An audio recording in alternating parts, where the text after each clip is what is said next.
Alright, you guys, it's been a little while since I've given you an update on the 75-gallon South American cichlid tank. And since the last time you guys have seen it, we have actually added some new cichlids in here. So I'm going to go ahead, I'm going to go over, show you guys what I got, and kind of give you guys a little update on the tank. How's everything doing? And some future plans. Let's go ahead, let's get right into it, guys. So, since the last time you guys have seen this tank, I've actually gotten two new cichlids. Now, the first one you guys can see right here, it's a very, well, I shouldn't say very big, but it's a good-sized Geophagus redhead Tapajo right there. And there is the second one right there, guys. Now, I initially had three of these little Geophagus Tapajos in the tank. As you can see, there's a small one there and there. But unfortunately, I actually ended up losing one. And I really wanted a group of at least 5 or more. And I ended up getting these two. And they just so happen to be a lot larger than the other ones, unfortunately. So that kind of did not really go to plan. As you guys can see, they're a little aggressive, but I've been keeping an eye on all the fish's fins and everything. And, you know, while they do chase each other back and forth,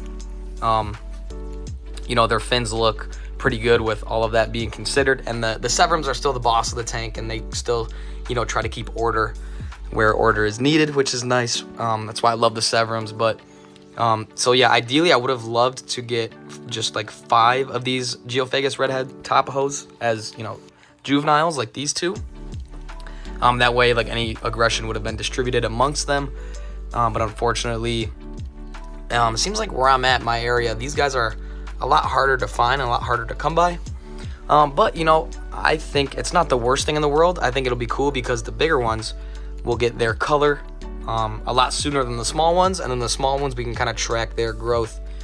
So it's kind of the best of both worlds there, which is awesome. So I'm not really going to complain too much. Like, yeah, do I wish they were all the same size and, you know, they'd probably have a little less aggression that way? Sure, but you know what? We kind of just roll with what we're working with here. So yeah, that's about it. Also, all the sharks are doing good. We got 3 right there. We got 1 over there. And where's the 5th one? There's 4. Where's the 5th one? Oh, 5th one's over there by himself. So yeah, guys, that's pretty much an update as far as new fish to the new Geophagus redhead Tapajos. And if these two guys start going crazy, I might take them back. But they've been in here for probably about a month, to be honest. And you know, they kind of just chase the other Tapajos around, but they don't really, you know, they don't go crazy on them, I should say, which is nice. Also, you guys can see they've been digging up some of the old substrate here. For those of you guys that don't know, my tank used to be these black rocks, and then I converted it over to the sand. So kind of as those black rocks come up, I've been picking them out. As you guys can see, they have dug up a good amount. So I need to go in here, start picking out those rocks for the substrate. And let me actually go ahead, let me feed these guys. As you guys can tell, they're pretty hungry. They're getting a little feisty with each other here. And I'll continue with more future plans for this tank. Let's go ahead, let's get into it. All right, I'm gonna go ahead, I'm gonna drop some food in. These guys go absolutely crazy when it's feeding time, which I love. You guys can see they're all getting ready here, so put some in here. And I'll continue to talk. So, yeah, some background on this tank here, guys, and the reason why it's kind of a bear scape. So this tank, when it had the black rocks or the black gravel substrate, I should say, this tank was an Mbuna tank. So if you guys know Mbuna, the African cichlids, they love kind of like the open water swimming, and so that was the original livestock of this tank. So I really want to go ahead and I want to aquascape this tank with some probably fake plants, some fake plants, because I have Severums in here and they would destroy real plants, and definitely get some more natural looking rocks in here and just make the scape overall look a lot better, because admittedly the scape does not look great right now. As well as I'd also like to upgrade the light on this tank, and I actually have a temporary better light in the works right now that I'm probably going to throw on here soon, so the lighting will look a lot better in this tank. But yeah, if you guys have any ideas for what I should do with this scape, I've been taking some inspiration for some other tanks, so I'll be ordering some materials here soon. And as well as I kind of gotta get rid of the substrate over here and like the little black pebbles along the bottom, but those kind of just come up, you know, as the Geophagus dig, right? And obviously, you know, this is definitely a grow out tank for everything in here. The long-term plan for these guys in this tank is to go ahead and put them in a 6-foot tank. And once that happens, probably like 180 gallon, I can obviously get a lot more fish as well, so that'll be nice. But yeah, once these guys kind of grow up a little bit more, they'll definitely be moving at least into a 6-foot long tank, like a 180. And then that'd be nice because that opens this tank up. And I would really love to, well, there's a couple different things I'd like to do with this tank.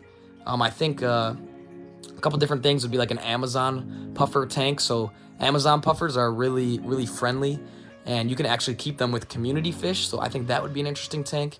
Or I could do like a peacock African cichlid tank, just with all the amazing colors and all the different types of peacocks, and kind of just try to collect as many as I can, as many different variants. I think that'd be really cool.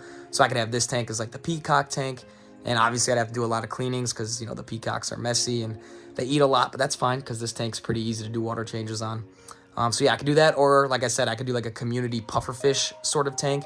I think that'd be kind of cool, but let me know your guys' thoughts down below of what you guys think, you know, maybe could come next. But I hope you guys enjoyed this video. This was definitely more of a quick update of how this tank's doing. I know that the content has been mainly the saltwater tank stuff, which I do love the saltwater tank stuff, but I also love the freshwater tank stuff as well. So let me know what you guys want to see. I enjoy doing both. And just not too much has been happening with the freshwater, since the saltwater stuff has been, you know, kind of the main focus, since that tank is kind of having some issues right now. But you know what, we're working through it. It's all part of the process, and it's honestly part of the fun once you start getting some success. But yeah, let me know what you guys want to see in the future. Look at this guy. He's got pretty good colors on him. Sorry, I got a little distracted there. But yeah, let me know what you guys want to see, and if you guys like this kind of like a quick kind of raw update here on all the tanks, guys, and on all these fish in here. And yeah, let me know what your guys' thoughts are. And you know, just thank you for stopping by and spending some time with me, looking at my tanks, looking at my fish, giving you guys a quick little update. Let me know what you guys would like to see. But until then, guys, I'll see you guys in the next video. Take it easy, guys. Peace out.